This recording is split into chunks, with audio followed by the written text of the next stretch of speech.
Welcome in everyone, how you guys doing? If you guys inside here, hit that subscribe, like, share. Let me bring up my microphone a bit closer. Thank you for tuning in. You could be elsewhere, but you're here with me right now. So we're going to get straight into this one. Somebody told me, I'm surprised you have not reacted to Gambino calling out Drake. And I was like, boy, you know what I'm saying? Kind of gave it a little break because I realized ever since I've been reacting to a lot of these, my algorithm been playing with me. No, I'm not going to try and point any fingers, but we know what's been happening on YouTube recently.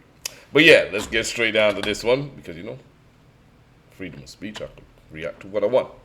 I tried doing this in my live last night and was glitching, and I wasn't really paying attention, so we're going to do this properly. Let's go. As of right now in the hip-hop world, it seems like every time we are hearing a major player within rap release new music since the Kendrick Lamar and Drake beat, we are finding out even more information that has been hidden below the surface about just how hated Drake is by his peers, and most recently, the latest rapper who has dissed Drake is none other than Childish Gambino. And as Gambino just released his final album, Bando, Stone, and the New World, and aimed to wrap up every single loose end of his career with this one record.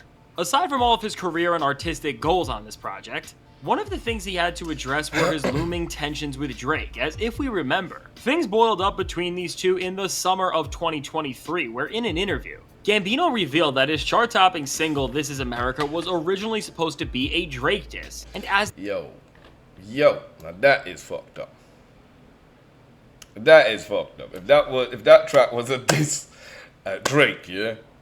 Y'all try. Gambino been low key doing some sly disses from time now, and that is even more impactful if you're telling me this is America. Cause he trying to go like, yo, this definitely ain't Canada. Let's go. The hip-hop world was trying to come to terms with the fact that one of the most culturally important records of the late 2010s was originally going to be a song that was attacking Drake. Many people had questions about what made Gambino have this much disdain for Drake, but before we could ever get that answer, Drake came back out and dissed Gambino publicly, as during his It's a Blur tour in 2023, one of the graphics Drake designed to have appeared during his show called Gambino out as when he performed his classic 2011 song Headlines. The headline that would appear on the screens throughout the arenas he performed at was a message saying, "The overrated and over-awarded hit song This Is America was originally a Drake diss record." And now while it's obviously fair that Drake should have responded to Gambino after getting called out, the fact that he said This Is America is not just overrated but over-awarded only speaks to just how out of touch he is with what the rest of hip-hop and the music world perceives as important and cutting edge. But regardless of this, since Drake tried to tear down one of the biggest moments of Gambino's career and one of the most important in recent hip-hop history, for the longest time Gambino was silent on this situation, but now with this new record, on the track Yoshinoa, we have finally gotten the long-awaited response from Gambino that addresses all of their issues and a lot more, as in this song, Gambino pretty much designed this track to be a full-on letter to Drake where he isn't just responding to their initial back and forth, but he is digging so much deeper into the roots of the problem as a whole. And while Gambino... Right, everybody coming at Drake. But then as well too, it is to be expected when you go around the last, 10 years, pissing everybody the fuck off. Everybody. I mean, come on now, bro. Somebody looks at you the wrong way, you're going to try and fuck his wife. Somebody doesn't follow you on Insta, you're going to try and fuck his ex. Somebody doesn't like your song, you're going to try and fuck their sister. Are you seeing the pattern here? Man, Drake be trying to fuck people, the women, the important, loved women in men's lives. He be trying to fuck them over some petty bullshit. And you want to know why people don't like y'all, and I don't mean y'all, because I know some of you watching this are with me, what I'm saying. And then the others, who are affecting a lot of our algorithm channels out here. I think we don't know. Can't see this. But you guys cool with this. I don't get how y'all defending somebody who just makes it their business to go out their way to wreck people's homes. Good homes. It might not even be a good home, could be a family member, could be a cousin. But that's your angle you do, is just to be fucking the women in their life. You can't do nothing else. Like, come on, my boy. After a while, it doesn't matter what part of the world you in, what part of the States, what part of wherever you are situated. When you hear a guy, has those kind of qualities. That's what they're about. That's the definition of them. Yeah, other men, we stay the fuck away. We don't want them around us. We don't even like them, and we don't even know them. There's many a time we've heard of slimy motherfuckers. And we don't even know the motherfucker. We don't even know what they look like. Your boy's giving you a story about this slimy ass motherfucker. This is what he does. And the first thing we say is, yo, bro, I don't want to meet him. Don't bring him around here, bro. I don't want to know who he is, bro. Keep him away from me. Straight up. And y'all get vexed when we do it to this guy here because he embodies the same kind of qualities that slimy motherfuckers entail. Like, come on now. Never mentions Drake by name here, or even hits us with references that are so clearly disses like Kendrick Lamar did on Like That. As soon as the first verse on this track kicks in, through this subtle aggression and subliminals Gambino throws out, when you put not just his wordplay but then also the message of the greater track together, you can clearly see that this is a swing at Drake, and at that, one that could have very significant effects on the rest of the hip-hop world. Now, the first signal we get that sets up what's about to go down are the opening lines on the first verse. I put your boy in the seat. And obviously, as Drake's nickname is of course the boy. The boy. And then with the context that Gambino is saying that he puts the boy in the seat, which is not just his way of saying that from making television to music, he is the overall superior artist. Yeah, but you're not Baba seat, bro. Sit down, bro. Fact that Drake publicly hasn't been seen as the best dad. These bars don't just have multiple layers that are alluding to everything that's been thrown around going in. Drake, what's happening here, bro? but they are extremely well written, and as Gambino says, you got your biz in the streets. This seems to be referencing just how much of a public mess Drake's life is. He does, which at the end of the day is all due to the way he tries to show off even the weirdest and most disturbing corners of his lifestyle to the rest of the world. Now, I'm telling you, right? Until this Kendrick Lamar and Drake thing, I never really knew about the Millie Bobby Browns. Millie Bobby? Yeah, whatever. That girl there, the Billie Eilish. I didn't know about none of that shit. I didn't have a clue. And then when we finding this out, and we're seeing receipts, this is why the picture came up, so I'm talking about it, you know what I'm saying? And we see the receipts, they're clear as fucking day. Receipts after receipts. And people are still defending this bullshit. It says a lot about the mentality of a lot of people. Like, come on, my boy. Like, really? If this wasn't enough, the next major moment in this verse that gives away who this song is directed to is when Gambino says, I find your house on the app. People around you ain't slat. They plotting hard when you slat. And then as Gambino continues to rap about how the person he is... that picture just flopped, just came flopped straight into my mind. With Kendrick Lamar, not like us with a picture and all the, you know what I'm saying, the little red Google Map drop kind of icons there, you know, that signify you is talking to has people in his corner that do not have his back. Let's go. These are direct references to everything that went down with Drake and Kendrick Lamar. As by finding his house on the app, he is talking about Not Like Us and look his at right there. I cover-up, just which is, said that. of course, I just Drake's said it. Mansion. Look. And then the rest of the lyrics here all seem to be referencing the themes Kendrick harped on in 616 in LA, and closing out this verse, Gambino delivers a very protective series of bars, where he tells the person he is rapping to that if they decide to respond to these jabs, do not bring his kids or family into things, which is another reoccurring trope at this point in rap beefs with Drake, as from Common to Kanye to Pusha T to Kendrick. But I just said this. And the mere fact he even said, do not bring my family, my kids, whatever into this. That's straight at Drake. This is why when anybody comes out with any kind of bars in a rap, saying, bruh, don't be fucking with my wife, my ex, unless it's a story we all know that's currently going on, which we could go, yo, that is for that person.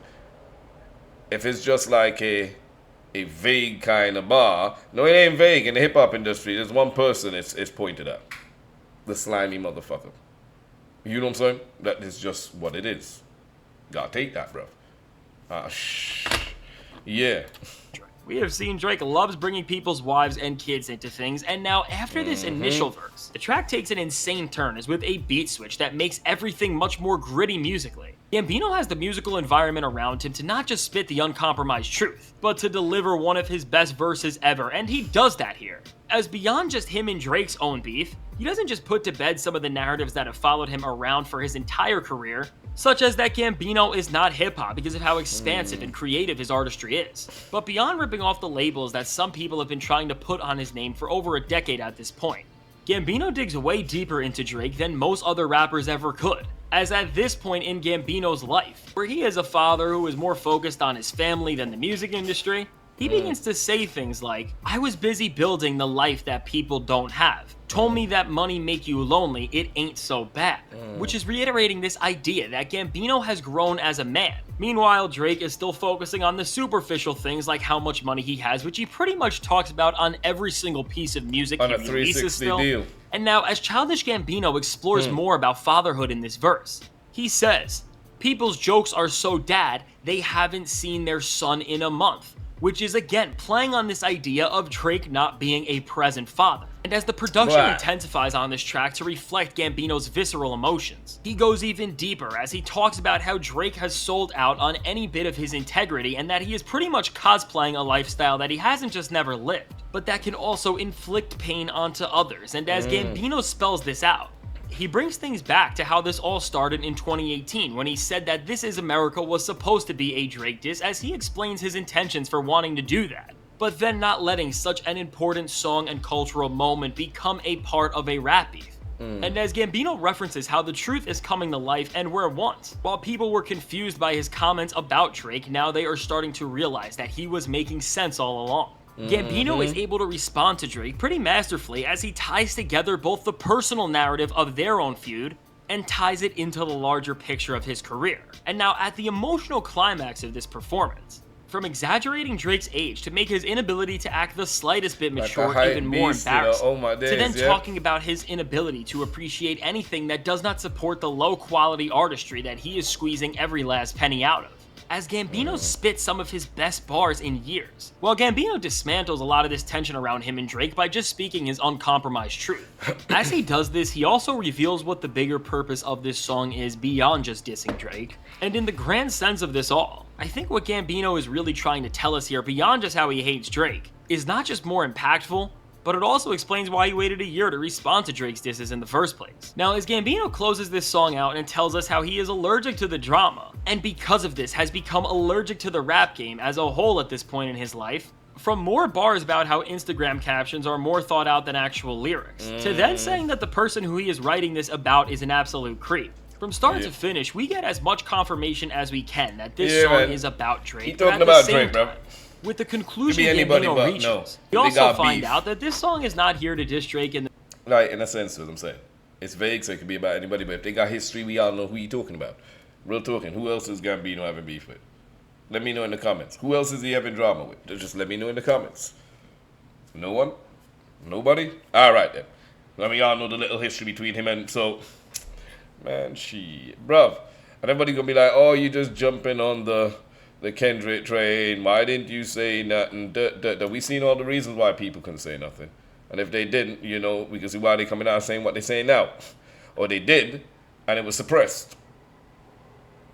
Just like some of our channels. Let's go. The same way that a track such as Like That was for Kendrick Lamar. And although Gambino does say that he would not back down if Drake responded to it in that way, instead of just attacking Drake for the sheer disdain of it, Gambino is using Drake as a framing device for multiple reasons. Now, one of these is to explain why he is done with music and hip-hop, as he talks about how rotten of a state the music industry is in currently, and it's also to use Drake as a conceptual mirror to the person Gambino is showing us he is throughout this album, as when he alludes to and references the public humiliation that's been on display for Drake, and goes deep into Drake's failure as not just an artist and representative of hip-hop, but most importantly as a man. Gambino is showing us a living example why if he didn't stop making music, and fell further downward into the dark parts of the industry, he would be no different than the guy he's dissing. Yep. Now, this is actually quite genius and adds a very important lens to this entire era in rap music that we are living in. Because in a world where many people, including Drake, are always making fun of other rappers he came up with for not dropping music as much as him, Gambino is telling us that the way Drake has pretty much exploited the industry, as opposed to the way he and many others have almost stepped away from it, is the reason why guys like Gambino, Kendrick Lamar, and A$AP Rocky all have families, and Drake is still stuck in this never-ending cycle of immaturity.